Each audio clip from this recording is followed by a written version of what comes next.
जब यही राष्ट्रगान में खड़े होने की बात आती है तो वो 52 सेकंड भी हमें भारी लगने लगते हैं। शायद हम सोचते हैं, खड़े हो जाते हैं, पर इशारों में इधर-उधर देखकर बात करना और राष्ट्रगान को ना गाना भलाई में भी कैसी संविधान की पालना करना है।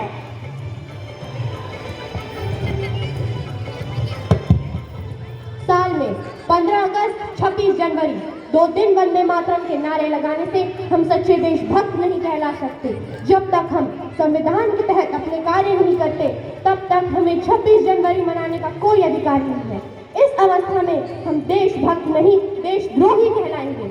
हम देशवासी नहीं देशद्रोही कहलाएंगे। क्या हुआ अगर हम अपने देश की सीमा पर लड़ नहीं सकते, लेकिन सामान्य जीवन में संविधान के तहत अपने नियमों का पालन कर एक सच्चे हिंदुस्तानी और देशभक्त जरूर कहला सकते।